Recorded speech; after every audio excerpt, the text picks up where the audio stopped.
राधे राधे प्रिय भक्तों, आज मैं तुम्हारे उस भारी मन को हल्का करने आया हूं। मैं जानता हूं आज तुम ठीक नहीं हो। मैं तुम्हारे चेहरे के पीछे छिपी उस उदासी को पढ़ सकता हूं जिसे तुम दुनिया से छिपाते फिर रहे हो। मैं जानता हूं कि आज तुम्हारे भीतर एक ऐसा तूफान चल रहा है जिसकी आवाज बाहर किसी को सुनाई नहीं दे रही। तुम मुस्कुराने की कोशिश तो कर रहे हो, लेकिन तुम्हारी आंखों की कोर गीली है। अगर आज तुम्हारा मन बहुत भारी है, अगर तुम्हें लग रहा है कि अब और सहा नहीं जाता, दम घुट रहा है, तो बस अगले कुछ पलों के लिए सब कुछ छोकर मेरी बातें सुन लो। समझ लो कि आज साक्षात ईश्वर तुमसे बात कर रहे हैं और तुम्हारे सिर पर हाथ रखकर तुम्हें सांत्वना दे रहे हैं। देखो मेरे बच्चे, सबसे पहले तो अपने आप से लौना बंद करो। अगर रोना आ रहा है तो रो लो, आंसुओं को रोकना मत। ये आंसू कमजोरी की निशानी नहीं है, ये तो मन का वो मैल है जो आंखों के रास्ते बाहर निकल रहा है। जब आकाश बहुत भारी हो जाता है, बादलों से भर जाता है, तो वह भी बरस पड़ता है और उसके बरसने के बाद ही आसमान शान और नीला दिखाई देता है। ठीक वैसे ही जब तुम जी भर कर रो लेते हो तो तुम्हारा मन निर्मल हो जाता है। तुम इंसान हो, पत्थर नहीं।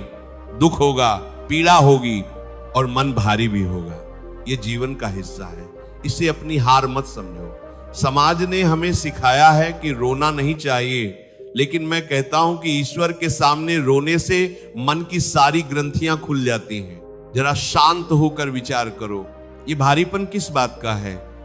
क्यों आज तुम्हारा हृदय इतना बोझिल है? क्या किसी ने दिल दुखाया? क्या किसी अपने ने धोखा दिया? या फिर भविष्य की अनिश्चितता तुम्हें खाए जा रही है? याद रखना, मन का भारीपन बाहर की घटनाओं से नहीं, बल्कि उन घटनाओं को अपने भीतर पकड़ कर रखने से आता है। तुमने अतीत की राख को अपनी मुट्ठी में भींच रखा है, इसलिए तुम्हारे हाथ काले भी हो रहे हैं और तुम्हें दर्द भी हो रहा है। मुट्ठी खोल दो। जो चला गया उसे जाने दो, जो बदल गया उसे बदलने दो। तुम क्यों मरे हुए पलों को अपनी पीठ पर लाद कर चल रहे हो? ये बोझ तुम्हें आगे नहीं बढ़ने देगा। इस संसार का एक काजवा सत्य आज स्वीकार कर लो, मन हल्का हो जाएगा। दुनिया का दस्तूर है, यहां लोग तभी तक तुम्हारे हैं जब तक उनका स्वार्थ तुमसे सधता है। जिस दिन मतलब पूरा, उस दिन तुम कौन और मैं कौन? तुमने जिन लोगों को अपना समझा, जिनके लिए तुमने अपनी खुशियां कुर्बान कर दी, आज वही लोग अगर तुम्हें अनदेखा कर रहे हैं तो इसमें तुम्हारा दोष नहीं है, ये उनकी फितरत है। तुम कांच के घर में रहकर पत्थर के लोगों से वफा की उम्मीद कर रहे हो, ये उम्मीद ही तुम्हारे दुख का कारण है। जिस दिन तुम ये मान लोगे कि मैं अकेला आया था और अकेला ही जाऊंगा, उस दिन कोई भी व्यवहार तुम्हें चोट नहीं पहुंचा पाएगा।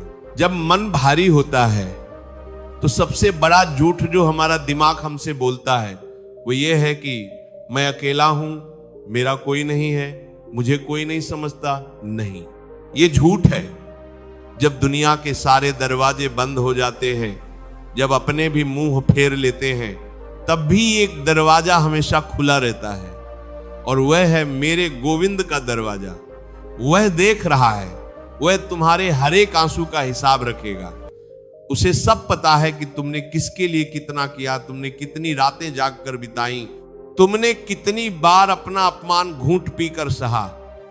इंसान तुम्हारी कद्र करे या न करे, मेरा ठाकुर तुम्हारी नीयत जानता है। और विश्वास रखना, जिसका गवाह ईश्वर होता है उसका न्याय समय करता है। इसलिए अपनी सफाई किसी को मत दो, मौन हो जाओ। कभी कभी मौन ही सबसे बड़ी प्रार्थना बन जाता है। तुम्हें लग रहा है कि ये दुख की रात कभी खत्म नहीं होगी, तुम्हें लगता है कि अब जीवन ये उजाला नहीं होगा। अरे जिसने सूरज को उगते देखा है उसे पता होना चाहिए कि अंधेरा कितना भी घना क्यों न हो, वह टिक नहीं सकता। ये प्रकृति का नियम है। तुम्हारे जीवन का ये बुरा दौर केवल एक अध्याय है, पूरी किताब नहीं।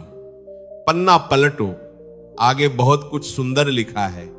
ईश्वर तुम्हें तो नहीं रहा, वह तुम्हें गर रहा है। जैसे सोने को चमकने के लिए आग में तपना पड़ता है, जैसे मूर्ति बनने के लिए पत्थर को छेनी और हथौए की चोट सहनी पड़ती है, वैसे ही तुम्हें मजबूत बनाने के लिए ईश्वर ने यह कसौटी तैयार की है। अगर आज उसने तुम्हें मुश्किल में डाला है तो वही तुम्हें इससे बाहर भी निकालेगा। उसकी योजना तुम्हारी सोच से बहुत बड़ी है। तुम अभी केवल आज का दुख देख रहे हो, वह तुम्हारा आने वाला सुनहरा कल देख रहा है। मन इसलिए भी भारी है क्योंकि तुम बहुत ज्यादा सोचते हो। ओवर थिंकिंग एक ऐसी बीमारी है जो इंसान को जीते जी मार देती है। तुम उन बातों के बारे में सोचकर दुखी हो रहे हो जो अभी हुई ही नहीं है। तुम उन शब्दों को याद करके रो रहे हो जो किसी ने गुस्से में कहे थे। शब्दों को दिल से मत लगाओ। लोग अपने मन की भड़ास निकालने के लिए कुछ भी बोल देते हैं, उनका मूल्य मत आंको। अपनी खुशियों की चाबी किसी और की जेब में मत रखो। जिस दिन तुम ये सीख जाओगे कि मुझे खुश रहने के लिए किसी के मैसेज, किसी के कॉल या किसी के साथ की जरूरत नहीं है, उसी दिन तुम्हारा मन फूलों सा हल्का हो जाएगा। तुम अपनी खुशी के मालिक स्वयं हो। अक्सर हम सोचते हैं कि हमारे साथ ही ऐसा क्यों हो रहा है, मैंने तो किसी का बुरा नहीं किया, फिर मुझे ये सजा क्यों। लेकिन कभी दूसरों की पीड़ा को भी देखो। संसार में हर व्यक्ति किसी न किसी युद्ध को लड़ रहा है। कोई अपनी बीमारी से लड़ रहा है, कोई गरीबी से, तो कोई अपने ही परिवार से। तुम्हारा दुख बड़ा है, मैं मानता हूं, लेकिन ईश्वर को कोरता उसके साथ अगर तुम्हारा आर प्रदेश में मानता को बनेगी, मानता को परिवार के साथ में, दंत परिवार के पास के साथ में, बाती कर्मा के पास के साथ में, तो उसके पास एक कृपा उससे भी बड़ी है। जब भी मन घबराए, बेचैनी बन जाए, तो बस आंखें बंद करके एक ही बात दोहराना, हे नाथ मैं तेरी शरण में हूं, तू ही मेरा रक्षक है। अब यह जीवन तेरे हवाले है। जब तुम अपना सारा भार उस पर डाल देते हो तो तुम हल्के हो जाते हो। समर्पण करना सीखो। जब तुम तैरना नहीं जानते और पानी में डूबने लगते हो तो हाथ पांव मारने से डूबने का खतरा बच जाता है, लेकिन अगर शरीर को ढीला छोड़ दो तो पानी खुद तुम्हें ऊपर उठा लेता है। ईश्वर के प्रति समर्पण भी ऐसा ही है। चिंता छोड़ो, चिंतन करो। जिंदगी में कुछ चीजें हमारे हाथ में नहीं होती। किसी का आना, किसी का जाना, किसी का बदलना, यह सब विधि का विधान है। तुम व्यर्थ ही इन बातों को दिल से लगाकर बैठे हो। जो तुम्हारा है वह तुमसे कभी दूर नहीं जाएगा, और जो दूर चला गया वो कभी तुम्हारा था ही नहीं। इस सत्य को जितनी जल्दी स्वीकार कर लोगे उतना जल्दी ये दर्द कम हो जाएगा। प्रेम और मोह में अंतर समझो। मोह बांधता है और प्रेम मुक्त करता है। अगर तुम्हें किसी से सच्चा प्रेम था और वह चला गया तो उसे मुक्त कर दो। पकड़ कर रखने में बहुत पीड़ा है। अपने आप को कभी भी बेचारा मत समझना। तुम उस परमात्मा का अंश हो। तुम्हारे भीतर अपार शक्ति है। यह वक्त तुम्हें कमजोर करने नहीं, तुम्हें तुम्हारी असली ताकत का एहसास कराने आया है। याद करो, इससे पहले भी तुम पर मुसीबतें आई थी, तब भी तुम्हें लगा था कि सब खत्म हो गया, लेकिन तुम फिर खड़े हुए, तुम फिर चले। तो आज क्यों हार मान रहे हो? ये वक्त भी गुजर जाएगा। अपनी तुलना दूसरों से करना बंद करो। तुम्हें लगता है कि दूसरे बहुत खुश हैं, उनकी जिंदगी में सब अच्छा चल रहा है। नहीं, हर घर में, हर मन में एक अलग संघर्ष है। तुम केवल अपनी थाली देखो। अपने मन को ठीक करने का एक छोटा सा उपाय बताता हूं। सेवा करो।